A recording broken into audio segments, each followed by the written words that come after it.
लाल भगवान की जय जय श्री राधे श्याम जी। जय श्रीमन नारायण गुरुदेव जी। नारायण गुरुदेव जी, आपके श्री चरणों में दासी अनीता का कोटि कोटि प्रणाम गुरुदेव जी। आपके श्री चरणों में दासी का अरबों खरबों प्रणाम मेरे गुरुदेव जी। खुश रहिए। गुरु मेरी पूजा गुरु गोविंद, गुरु मेरा पार ब्रह्म गुरु भगवंत। गुरु मेरी पूजा गुरु गोविंद, गुरु मेरा पार ब्रह्म गुरु भगवंत। मेरे सतगुरु के चरणों में दासी संयोगिता का कोटि कोटि प्रणाम। खुश रहिए। प्रभु, प्रश्न करने की तो कोई मेरी औकात नहीं है प्रभु, पर छोटा सा मुझे संशय बना रहता है, उसके बारे में क्लियर करना चाहती हूँ प्रभु। जैसे हमारे हिमाचल में संक्रांति से महीना शुरू करते हैं जैसे प्रविष्टों के हिसाब से, और यहाँ पर जैसे टीवी में सुनते हैं तो पूर्णिमा से कहते हैं कि मतलब पूर्णिमा से महीना शुरू होता है। और जैसे बच्चों का जन्म दिवस जो है वो हम प्रतिष्ठा के हिसाब से मनाते हैं, तो क्या करना चाहिए प्रभु इसके बारे में मुझे स्पष्ट। देखो, आजकल जन्मदिन तो तारीख के हिसाब से मनाते हैं। हाँ गुरुजी, हमारे यहाँ तो गुरुजी प्रविष्टा गते के हिसाब से बोलते हैं कि पंडित जी जो सबसे बढ़िया है कि हम तिथि के हिसाब से मनाएं। अच्छा, हम तो गुरुजी मैं तो अपने बच्चों का तिथि के हिसाब से ही मनाती हूँ, पर ये जो है वो अब गते के हिसाब से मनाते हैं। गते क्या है? गते प्रविष्टा, जैसे प्रविष्टे जो बोल रहे हैं के बाद जो चलते हैं। ठीक है। तिथि कौन सी बोल रहे हैं आप? जब प्रतिपदा से स्टार्ट होती है दिनांक वाली तिथि। देखो, ऐसा है कि हमारे यहाँ पूर्णिमा है और अमावस्या है जी।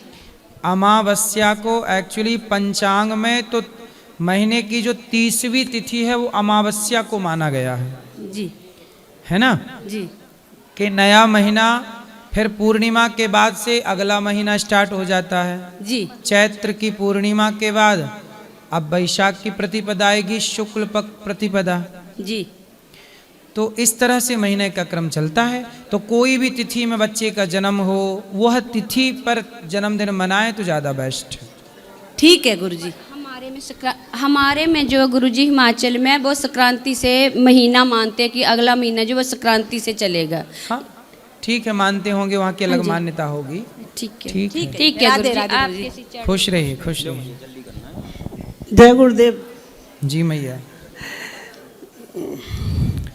मेरा ये प्रश्न है कि कृष्ण जी की यशोदा मैया ने जो पुण्य किया था तो उन्हें कान्हा जी मिले थे, तो राधा जी जो स्वयं लक्ष्मी जी के रूप में विराजमान है, उनकी मैया ने क्या ऐसा पुण्य किया था जो उन्हें लक्ष्मी जी का मतलब लक्ष्मी के रूप में उन्हें बेटी प्राप्त हुई?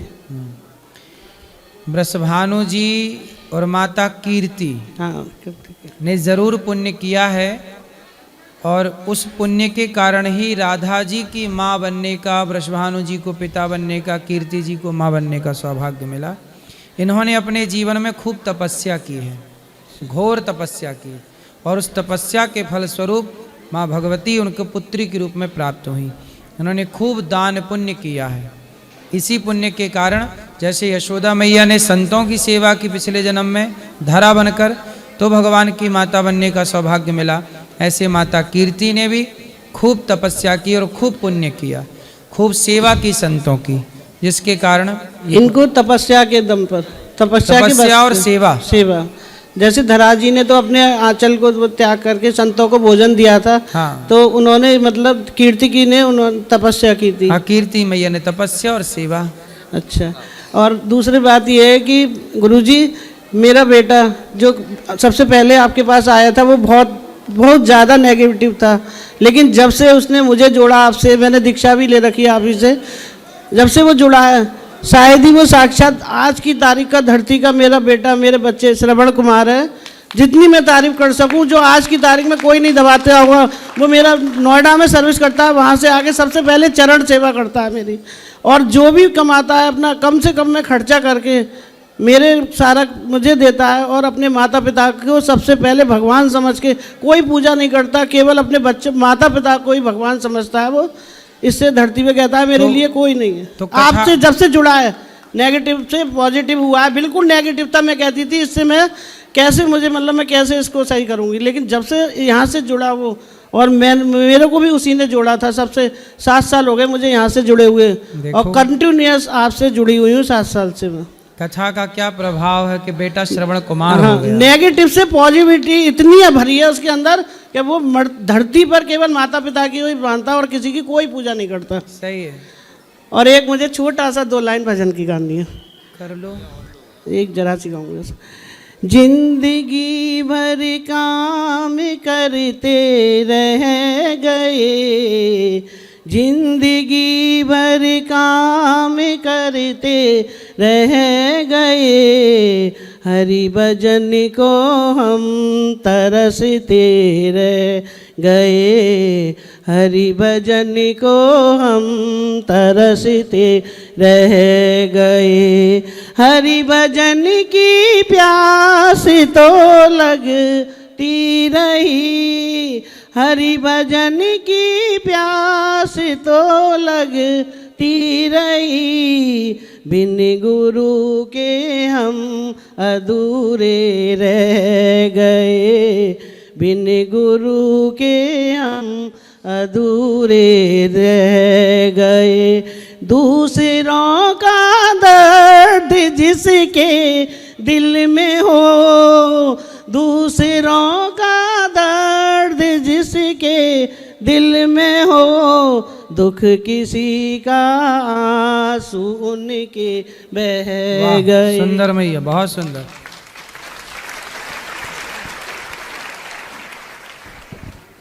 भगवान श्री कृष्ण के चरणों में मेरा प्रणाम, और आप भी गुरु के रूप में मान के प्रणाम करता हूँ। खुश रहिए। गुरु जी, मेरा एक प्रश्न है कि आजकल जो आदमी नैतिकता से और सिद्धांतिक से चलता है और उस हिसाब से अपना व्यापार करता है, और जो आदमी अनैतिक चलते हैं और असैद्धांतिक चलते हैं और अवसरवादी होते हैं, वो ज़्यादा उन्नति कर रहे हैं, तो क्या जो नैतिकता से चलते हैं उनके मन में भी आती है कि क्यों नहीं अपन भी उस लाइन पे चल रहे, तो ऐसा क्यों है?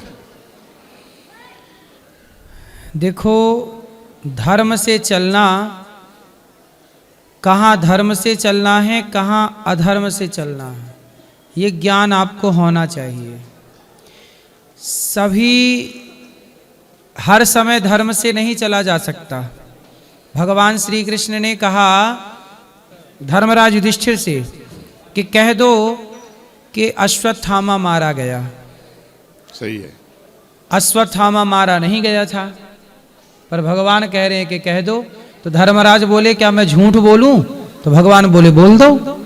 अब जो भगवान खुद कहते हैं सच बोला करो, वेद कहते हैं सत्यम ब्रूयात प्रियम ब्रूयात, आज वो खुद भगवान क्या कह रहे हैं? झूठ बोल दो। लेकिन इसमें महाराज जी क्यों बोल दो झूठ? क्योंकि कुछ अपराधी, जो अपराधी थे ही नहीं, गुरु द्रोणाचार्य उन पे बाणों की बरसात कर रहे थे। यदि आपके झूठ बोलने से यदि उनकी रक्षा हो रही है प्राणों की, तो वहां झूठ बोल देना चाहिए जहां आपके झूठ बोलने से लोगों के प्राणों की रक्षा हो रही है। उसी तरह आप धर्म से चलिए, पर धर्म से चलते चलते जहां लगे कि यहाँ पर हमें इस तरह का कार्य कर लेना चाहिए तो फायदा होगा, लोगों का फायदा। जहां खुद के स्वार्थ के लिए नहीं, समाज के लिए यदि झूठ का सहयोग ले लिया जाए तो कुछ स्थान पर झूठ बोलना पाप नहीं होता। जैसे गाय की रक्षा के लिए आपने झूठ बोल दिया, जैसे आप कई बार सच बोलने से भी पाप लग जाता है। जैसे गाय कसाई के हाथ से छूटकर गुजरी और कसाई ने पूछा कि गाय कहाँ है, और आपने सच बता दिया कि वो खड़ी है गाय, और कसाई जाएगा गाय को पकड़ेगा मार डालेगा, तो सच बोला था तो पाप लग गया, लग गया। गैया की हत्या हो गई आपके कारण, आपके सच के कारण। आप जरा झूठ कह देते गैया इस तरफ गई थी, आपने कसाई को बोल दिया नहीं नहीं उस तरफ गई है, या चुप रह जाते तो पाप ना लगता।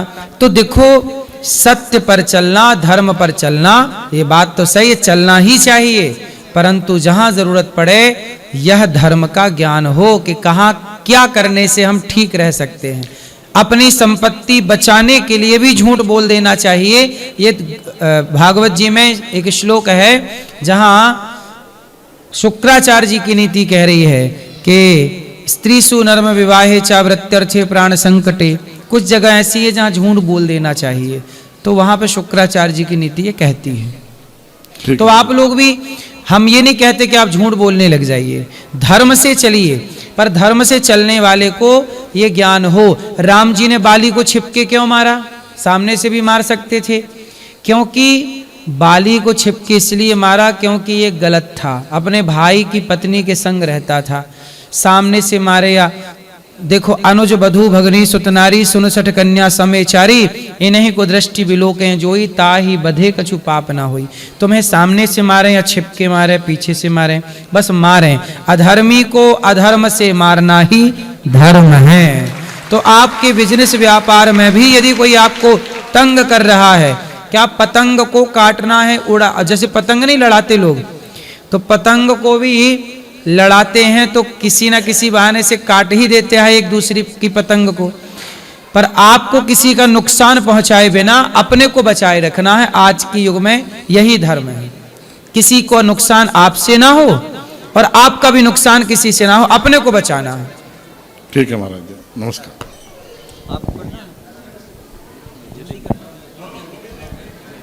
जी गुरुदेव, आपके चरणों में मेरा कोटि कोटि प्रणाम। पहले तो मैं आपसे क्षमा चाहता हूँ, इसलिए क्षमा चाहता हूँ क्यों आज जो धर्म की हम बात कर रहे हैं, मेरा प्रश्न छोटा सा है कि मेरा पहले जीवित रहना जरूरी है या मेरा धर्म का रहना जरूरी है? हम जैसे कितने लोग आए और मर जाएंगे जी, हमारा रहना जरूरी नहीं है। हमारे जैसे तो कितने आए और चले गए और रहेंगे, हमारा रहना जरूरी नहीं है, पर सनातन संस्कृति का रहना बहुत जरूरी है। इसलिए सनातन संस्कृति के लिए लोगों ने अपने प्राणों की आहुति लगा दी। गुरुजी, मैं यही जानना चाह रहा था, क्योंकि मैं जहाँ पृथ्वीराज चौहान जी का वर्णन सुनता हूँ कि उन्होंने 17 बार यानी अपने दुश्मन को हरा दिया, उसको प्राण दंड भी दे दिए, परंतु अंत में उनको मरना पड़ा। आज मैं ये प्रश्न आपके सामने इसलिए कर रहा हूं कि मेरा जो हिंदू भाई है, मुझे दुख तकलीफ इस बात की होती है कि भारत धरती जो मेरी अपनी है, आज मैं सुरक्षित नहीं हूं। तो मैं आपके माध्यम से, पहले ही मैंने क्षमा चाहा, आपके माध्यम से और मेरे आचार्यों के माध्यम से मैं यह जानना चाहता हूं, आज आपके पास हमारा जनसंख्या का बल्ब है, आप संविधान से, आप कानून से ये बात कीजिए कि हम जिस देश में रह रहे हैं, आप सबके लिए नियम एक जैसा बनाइए। आपने अभी बताया कि संविधान अपने खिलाफ चल रहा है, क्योंकि मैं भी संविधान शुरू से जान रहा हूं ये हिंदू विरोधी रहा है। कारण है, आप बताइए, भारत मेरा एक है, यहां लोग बोलते हैं कि नारी एक जैसा सबके लिए होना चाहिए कानून, आदमी के लिए एक जैसा कानून होना चाहिए, तो फिर हिंदुओं के लिए अलग कानून क्यों है? मेरे संविधान में मुझे ना तो 2 बच्चे से ज्यादा करने की प्रथा के लिए बंद कर दिया गया है, ना मैं 2 शादी कर सकता हूं, मतलब मेरा मतलब हिंदू धर्म से। सही है। तो मैं चाहता हूं कि कोई भी धर्म हो, कोई भी देश का व्यक्ति यदि नागरिकता ले, अच्छा, जैसे बाकी लोगों को 2 ब्याह करने की इजाजत देता है संविधान, वो तो आपने स्वयं जान रहे महाराज जी, लड़का लड़के से प्रेम का दे रहा है, लड़की लड़की से विवाह का दे रहा है। मैं सिर्फ संविधान को बदलने की बात कर रहा हूं आपके माध्यम से। आप आचार्य हैं, आपके साथ क्या बदलाव चाहते हैं संविधान में आप? मैं ये चाहता हूं कि मेरे देश में कोई भी रहे, कोई भी धर्म का रहे, कोई भी व्यक्ति रहे, उसको एक जैसा नियम बनाना चाहिए, यानी सब एक ही पत्नी व्रता का पालन करे तो सबकी एक ही पत्नी हो, सबके 2 बच्चे हो तो 2 हो, चाहे वो किसी भी धर्म का हो, किसी भी समुदाय का हो, मुझे कोई मतलब नहीं। क्योंकि आज मेरी जनसंख्या कम हो रही है और मुझे बर्बाद करने वालों की जनसंख्या बढ़ रही है। सही है। मुझे इस बात का दुख होता है। मैं इसलिए आपसे क्षमा पहले चाहा और अभी भी चाहता हूं महाराज जी। आपका दुख, आपकी पीड़ा बिल्कुल जायज है कि कानून में ये बदलाव होने चाहिए, जनसंख्या नियंत्रण कानून होना चाहिए। संख्या बढ़ती हुई विधर्मियों की सनातन को कहीं ना कहीं चिंता पे डाल रही है। आज नहीं, आज के 20 साल बाद आप खतरे में चले जाएंगे। क्योंकि महाराज जी, आपकी बात प्रधानमंत्री, मुख्यमंत्री, राष्ट्रपति, हर देश का हर व्यक्ति सुन रहा है, इसीलिए मैंने ये आवाज उठाया कि आप जब बोलते हो कानून सबके लिए एक जैसा है, तो मेरे हिंदू अकेले के लिए क्यों अलग है? सही है। आज से पहले भी एक टाइम था कि जब हिंदू पुरुषों को पकड़ पकड़ के सरकार में नसबंदी कराई गई थी, हिंदू मर्दों को पकड़ पकड़ के नसबंदी, और विधर्मियों को नहीं कराई, वो 20 पीस कर रहे थे और हिंदुओं को पकड़ के नसबंदी करा दी। ये सरकार में हुआ था, पहले की सरकारों में हैं? इंदिरा गांधी जी के राज्य में हुआ था। हाँ, इमरजेंसी लगी थी, इमरजेंसी लगी थी और उस समय इंदिरा गांधी मैया जी राष्ट्रपति थी, प्रधानमंत्री थी। सुना उस समय तो हमारा होश था नहीं, हम लोग तो होश उस ये किस सन की बात है? 84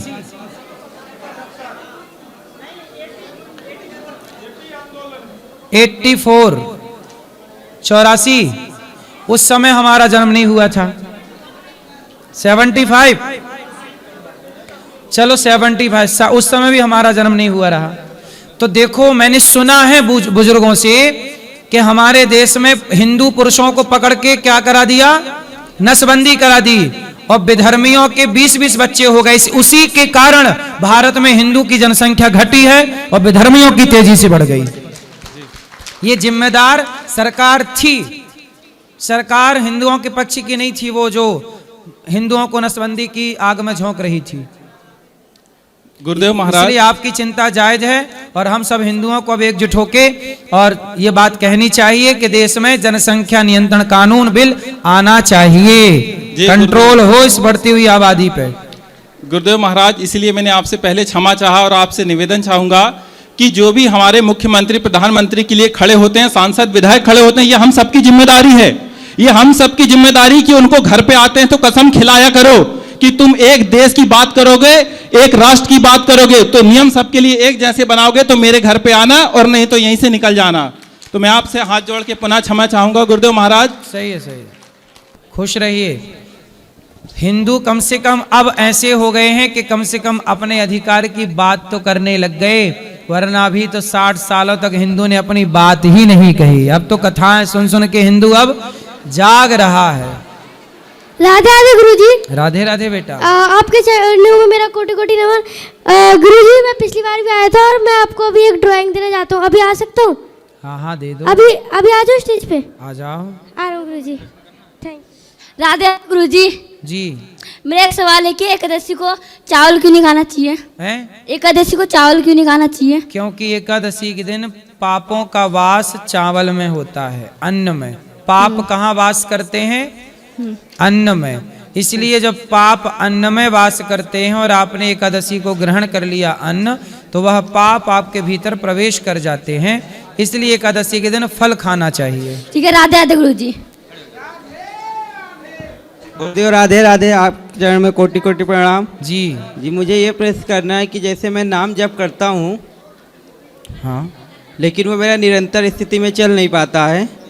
1 या 2-4 दिन करेंगे, उसके बाद वो छूट जाता है। तो क्या ऐसा करें जो निरंतर स्थिति में चल पाए? निरंतर सत्संग करिए, निरंतर भगवत चिंतन करिए, सब बढ़िया होगा जी, खुश रहिए। और महाराज जी, एक क्वेश्चन और है कि मैं जी कि एकादशी में जैसे रहता हूँ और 1 साल में जैसे कोई भी एकादशी छूट गई तो उससे मुझे कोई अपराध तो नहीं लगता? कोई अपराध नहीं है, कोई ठीक है, अपराध राधे राधे। नहीं।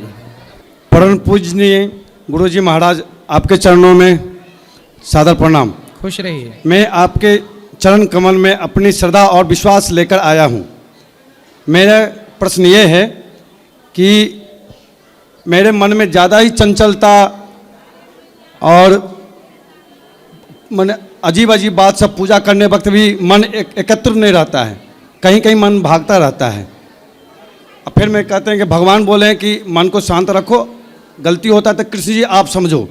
ये मन को शांत करने के लिए, चंचलता मन रखने के लिए, चिड़चिड़ाहटपन, गुस्सा, घबराहट, ये सब क्यों होता है? पहला क्वेश्चन ये। दूसरा है कि हमसे जानकर या अनजान में किसी प्रकार की गलती या पाप जो हो चुका है हमसे, इसका माफ़ करने का या कोई किसी तरह का तरीका है जो मंत्र जपने से या किसी समाधान हो सके? पाप यदि हो गए हैं तो एक काम आप कर सकते हैं, सन्मुख हों ही जीव मोहि जबहि, जन्म कोटि अघ नासहि तबहि।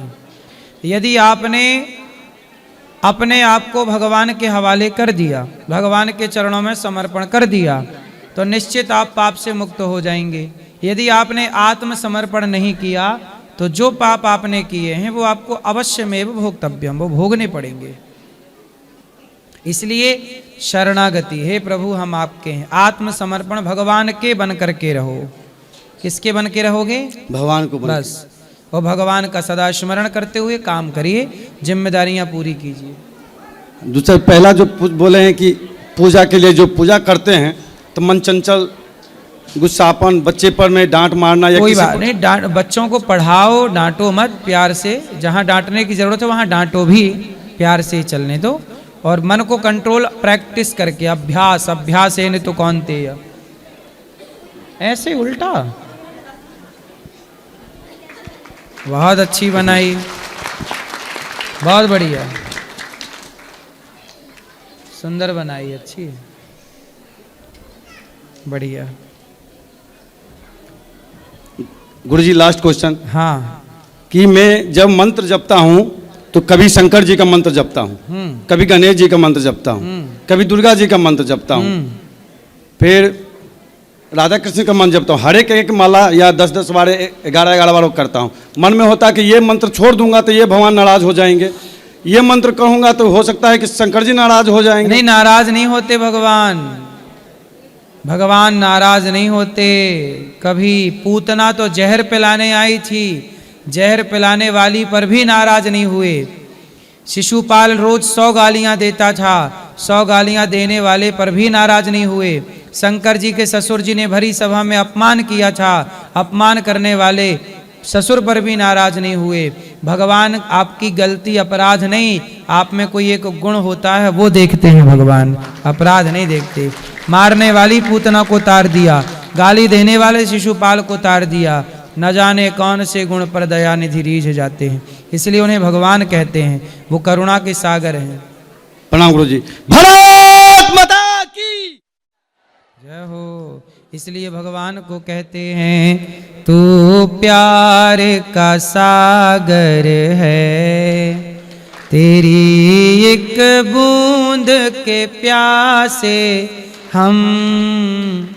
भगवान प्यार के सागर हैं जी। गुरुजी राधे राधे, आपके चरणों में कोटि कोटि प्रणाम जी।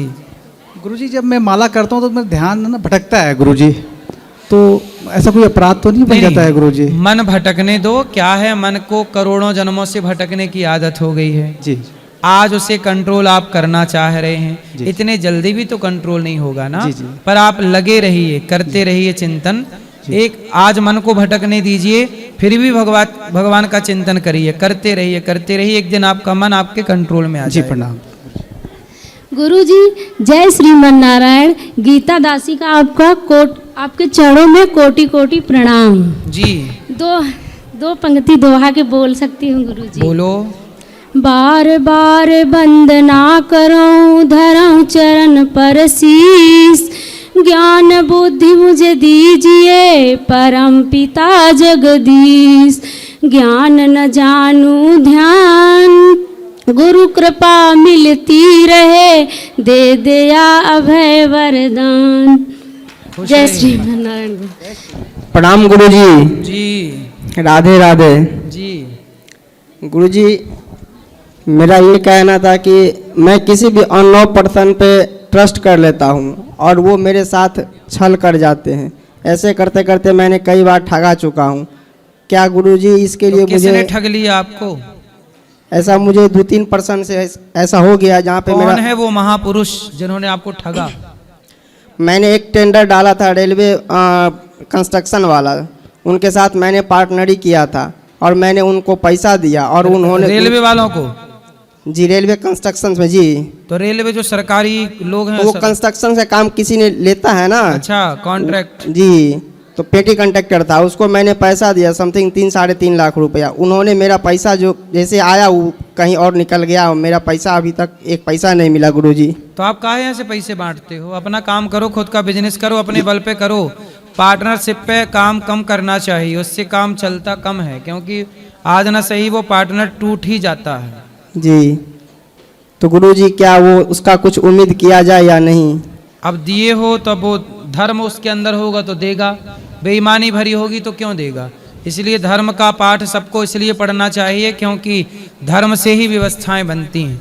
जिसे बेईमानी करना होगा वो कानून के डर से भी नहीं डरेगा, पर यदि धर्म का पालन करने वाला है तो बेईमानी नहीं कर सकता। धर्म वाला व्यक्ति बेईमान नहीं होता, कानून पढ़ने वाला वो बेईमान हो सकता है।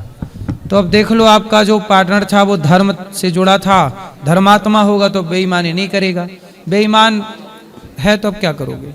और अभी फिलहाल बिजनेस भी मेरा प्रेजेंट में कुछ स्लो हो गया है प्रभु जी, और मैं कुछ नया करना चाह रहा हूँ 2026 में। करिए, मन लगा के करिए, सब बिहारी जी सफलता देंगे।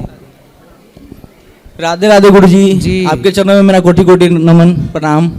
अच्छा, ये फोटो आपको चाहिए, ये लो। खुश रहिए, बिल्कुल बिल्कुल खुश रहिए, सुखी रहिए। गुरु जी, मेरा सवाल ये था, जो आप इतने अच्छे काम करते हो फिर भी इंसान ऐसे क्यों करते हैं।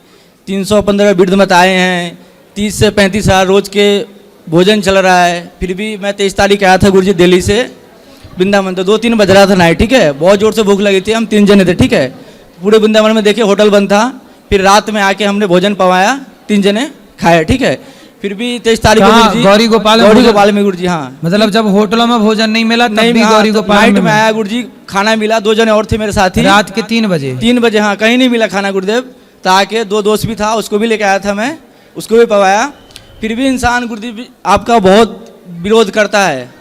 देखिए, रात के 3 बजे भी कोई गौरी गोपाल आता है तो उसे भरपेट भोजन मिलता है, फिर भी लोग हमें गालियां देते हैं, अब क्या करो।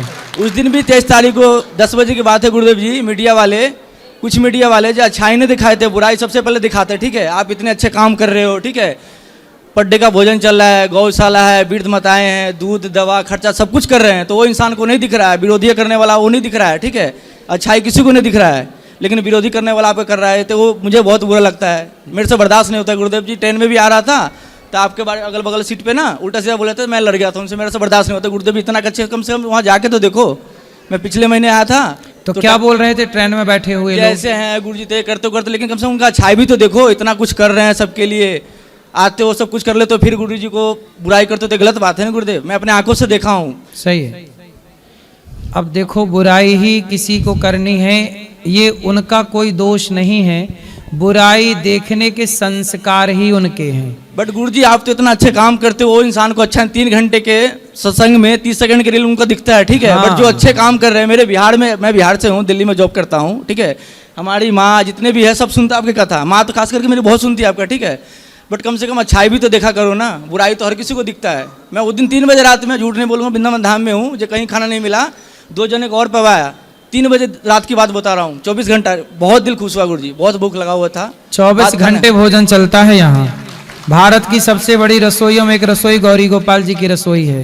अन्नदान कितना बड़ा दान है, कितना बड़ा पुण्य। अब देखो, रात के 2 बजे बच्चा बता रहा, 3 बजे बहुत भूख लगी थी, होटल बंद हो चुकी थी, कहीं भोजन नहीं। गौरी गोपाल ऐसा है कि यहाँ दरवाजा ही नहीं है, चाहे दिन के 2 बजे आओ, रात के 2 बजे आओ, यहाँ दरवाजा ही नहीं है, भोजन करो प्रेम से। बट राधा रानी से गुरुजी दुआ करूंगा आपके लिए, मेरी उम्र भी लग जाए 100 साल। नहीं भगवान, आप भगवान आपकी उम्र गुरुजी बहुत अच्छा प्रेम काम से आप करते हो, जियो, अच्छाई बस किसी हमें में तो दिखता है, आशीर्वाद देते रहो। अब बुराई बहुत जल्दी दिखता है इंसान को। सही है। राधे राधे गुरुदेव। कोई बात नहीं, पर आप लोगों का आशीर्वाद और साथ है तो बुराई करने वाले करते रहें, आप सबका आशीर्वाद तो है ही। गुरुजी, राधा रानी आपके साथ है, बिल्कुल, बोलने वाले तो बोलते रहेंगे, वही ऊपर है, वाला बिहारी परमात्मा- जी सब चला रहे हैं, परमात्मा तो, लेकिन भैया भी बहुत अच्छे हैं आपके। जी राधे राधे गुरुदेव। खुश रहिए।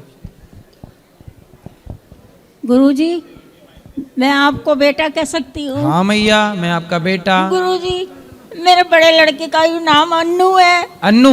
हाँ जी। मेरा भी नाम अन्नू है बचपन का।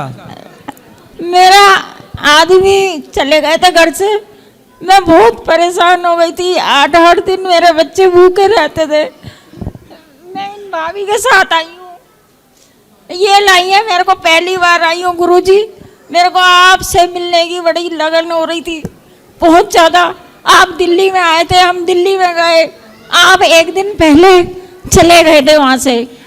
हम तो अपना पूरा काम करके आए होंगे। हाँ, कीर्तन करके चले गए थे। हाँ। फिर हम 30 तारीख को गए थे, आप नहीं मिले, हम 12 बजे घर पहुँचे जल्दी जल्दी। यहाँ के लिए भी गुरुजी मेरे को बहुत लगन हो रही है आपसे। कोई प्रश्न है आपका मैया? बस ये है कि छोटे लड़के की शादी हो जाए मेरे। कितना बड़ा है लड़का? वो 34 साल का है गुरुजी। 34। हाँ जी, थोड़ा आपकी भागवत सुनती हूँ ना, देखती हूँ फोन के अंदर, तो थोड़े रिश्ते आने लगे, मेरे दिल को तसल्ली हो गई, पर फिर बंद हो गए रिश्ते आने।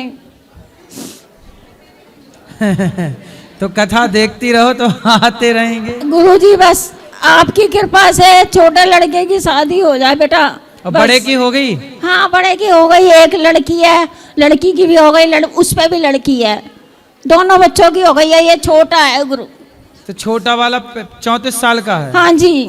तो मैया ये क्या करता है 34 साल वो वाला? पंसारी की कंपनी में लिमिटेड है, पंसारी की कंपनी, ऑल इंडिया में काम फैल रहा है उसका, वो सुपरवाइजर है। तो हो जाएगी शादी, चिंता ना करना। बस आप ऐसी कृपा करो उसकी शादी जल्दी से हो जाए गुरुजी। हो जाएगी, हो जाएगी। बस आप ऐसा आशीर्वाद दो जल्दी से हो जाए। होगी होगी, चिंता ना करना। धन्यवाद गुरुजी। खुश रहिए। राधे आजकल राधे बहुएं नहीं मिलती काहे? कितने लड़के बेचारे कुंवारे भटक रहे हैं? आज ना इधर। राधे राधे गुरुजी। जी गुरुजी, हम आज ही आए हैं। कल मेरी बच्ची अनाया शर्मा का जन्मदिन है, तो मैं चाहती हूँ कि आप इसे आशीर्वाद दें मेरी बच्ची को। खुश रहिए। गुरुजी, मैं स्टेज पे अपनी बच्ची को भेजना चाहती हूँ आपके पास। हाँ, हमने सोचा नहीं था कि आपके लाइव दर्शन करेंगे आज, कभी नहीं सोचा था। कोई प्रश्न है? जी नहीं गुरुजी, प्रश्न नहीं है, बस मेरी बच्ची को आशीर्वाद दीजिए प्लीज। आशीर्वाद, सुखी रहिए। इसको वहाँ जाना। अभी मिलेंगे, हम ऊपर मिलेंगे सबको आराम से। मैडम, बीबी कब से हो गई? सीता माँ तुम्हारी धर्म पत्नी, राम जी आपके बहनोई हैं। सही है, सही है। मिथिला नगरिया निहाल सखिया, चारों दुल्हा में बड़का कमाल सखिया। गुरुजी राधे राधे। जी गुरुजी, मैं हल्द्वानी नैनीताल से आई हूँ। मैं सिर्फ एक बात पूछना चाहती हूँ। हमारा देश सर्वधर्म अपनाता है, सब धर्मों को मानता है। अगर हम अपने त्यौहार मनाते हैं तो सब अपने मन से मनाते हैं, किसी का किसी पे जोर जबरदस्ती नहीं होती है। तो अगर हमारे और धर्मों के त्यौहार मनाए जाते हैं तो क्या उस जगह पे जाकर तोड़ फोड़ करना, मार पीट करना, उनके त्यौहार को बिगाड़ देना, हमारा हिंदू धर्म इस बात की मतलब आज्ञा देता है या नहीं? मैं सिर्फ ये विचार जानना चाहती हूँ आपके। ऐसा है, हिंदू जो है ना जी, वो कभी किसी का बिगाड़ना नहीं चाहता। जी जब हिंदुओं की राम जी की यात्रा निकलती है राम नवमी को, जी, तो भारत में हिंदुओं की यात्रा में कितने लोग, विधर्मी लोग जी, पत्थर फेंकते हैं। जी, तो जब आप हमारी यात्रा को बिगाड़ेंगे, जब आप हमें मारेंगे, तो क्या करें? हम चुपचाप आपकी मार खाते रहें कि हम भी कुछ दो चार मारने का प्रयास करें? आपके हिसाब से क्या करना चाहिए? मार खाते रहें कि हम भी हाथ पांव चलाएं? नहीं, मेरा तो ये कहना है कि हमें ईंट का जवाब पत्थर से देना चाहिए। हाँ, लेकिन इसलिए हिंदू किसी को मारता नहीं है, किसी को छेड़ता नहीं है, पर हिंदुओं को यदि छेड़ा जाएगा तो फिर हिंदू छोड़ेगा भी नहीं। जी बिल्कुल नहीं। जिन मोही मारा ते मैं मारे, मुझे जो मारेगा मैं उसे मारूंगा। ये सिद्धांत होना चाहिए। ये हनुमान जी का सिद्धांत है। रावण ने पूछा, बंदर तूने हमारे राक्षसों को क्यों मारा? हनुमान जी बोले, मैंने नहीं मारा, जिन जिन ने मुझे मारा उन्होंने को मैंने मारा। गुरुजी, मेरा कहना ये है ना, जिस समय हमारे ऊपर अत्याचार होता है हमको उसी समय उनका जवाब देना चाहिए। जरूरी, चाहे वो हिंदू हो, मुस्लिम हो, सिख हो, ईसाई हो, कोई भी हो, और ईंट का जवाब पत्थर से देना चाहिए। आप लोगों को अब झांसी की रानी बनना चाहिए। जी बिल्कुल, और मैं हूँ भी झांसी की रानी। मैं कोई भी गलत विचार या बात किसी की बर्दाश्त नहीं करती हूँ। मुसलमान है तो वो उस हिसाब से झेला जाएगा और मारा जाएगा, काटा जाएगा, और चाहे वो कोई भी धर्म का हो, गलत को गलत ही कहना चाहिए और सही को सही कहना चाहिए। बिल्कुल, बिल्कुल। बस मेरे ये विचार है गुरुजी। जैसे सबसे पहले आपने क्या बोला कि भारत में सर्वधर्म है। जी हाँ, सर्वधर्म नहीं होता, धर्म केवल सनातन है, बाकी धर्म नहीं है, बाकी तो मजहब पंथ है, धर्म तो केवल सनातन है जी, बाकी धर्म नहीं। हम लोग हिंदू हैं तो हमें उसका प्रमाण देने की आवश्यकता नहीं है, क्योंकि हमारे लिए सारे मंदिर हमारे सारे देवी देवता और आप सब बराबर है ना? हाँ, बिल्कुल। हमारे यहाँ शंकर जी, राम जी, दुर्गा जी, हनुमान जी कोई अलग थोड़ी हैं, जी। सब एक हैं। हम सनातनी एक होकर के अपने दुश्मन को पहचाने और अपने दुश्मन को अभी एक दलित हिंदू को अभी बांग्लादेश में जिंदा जला दिया, जिंदा मार डाला। और भारत का अब देखो, किसी मुसलमान को जरा खरोंच भी आ जाए तो हिंदू, कुछ भारत में कुछ लोग कैसे टूट पड़ते हैं, बोलते हैं, और हिंदू के ऊपर अत्याचार हुआ, किसी ने कुछ नहीं बोला। हाँ, और इस हिंदू मर रहा है, कट रहा है। भारत में मुसलमान अल्पसंख्यक है तो भारत का मुसलमान हिंदुओं से सुरक्षित है, लेकिन बांग्लादेश में हिंदू अल्पसंख्यक हुआ तो वहां मुसलमानों में सुरक्षित नहीं है। वो गुरुजी यही चीज मैं कहना चाहती हूँ ना, हमारा हिंदू कटा, उस पे एक शब्द हमारे प्रधानमंत्री जी ने नहीं बोला। हमारे सारे हिंदू एक होके जो भी किया, चर्च पे जाके मार पीट करी, जैसा भी किया ठीक है, वो उनकी आत्मा, जैसा उनको आदेश मिला उन्होंने किया। लेकिन पुतिन को भारत में बुलाकर उसका स्वागत जो किया गया, प्रधानमंत्री ने किया, तो हम लोगों के वो मुंह पे तमाचा नहीं हुआ क्या?